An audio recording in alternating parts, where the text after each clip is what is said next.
Hi friends, എല്ലാവർക്കും നമസ്കാരം. നമ്മൾ ഇന്ന് ഡിസ്കസ് ചെയ്യാൻ പോകുന്നത് ഡെയിലി മലയാളമാണ്. നമ്മൾ ഇന്ന് ആദ്യം കാണുന്നത് പര്യായ പദങ്ങളാണ്. അമ്മയുടെ പര്യായ പദങ്ങൾ: മാതാവ്, അമ്പ, ജനനി.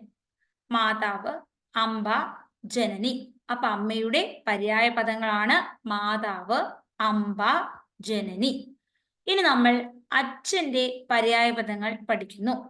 പിതാവ്, ജനകൻ, താതൻ. പിതാവ്, ജനകൻ, താതൻ. പിതാവ്, ജനകൻ, താതൻ. ഇനി നമ്മൾ അംഗമാണ്. യുദ്ധമാണ് അംഗം, പോറാണ് അംഗം, അടർ. യുദ്ധം, പോർ, അടർ. യുദ്ധം, പോർ, അടർ. ഇനി നമുക്ക് അഗ്നിയാണ്. അഗ്നി എന്ന് വെച്ചാൽ തീയാണ് അല്ലെ. വഹ്നി, പാവകൻ, അനലൻ. അനിലൻ ഉണ്ട്, അത് കാറ്റാണ്. ഇത് അനലൻ. അഗ്നി എന്ന് പറയുമ്പോൾ പാവകൻ, അനലൻ, വഹ്നി. ഇനി അടയാളമാണ്. ചിഹ്നം, മുദ്ര, അംഗം. ചിഹ്നം, മുദ്ര, അംഗം.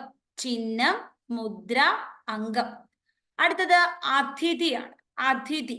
അതിഥി എന്ന് പറയുമ്പോൾ വിരുന്നുകാരൻ, ഗൃഹാഗതൻ, ആഗന്തുകൻ. അപ്പൊ അതിഥിയാണ് പഠിക്കുന്നത്.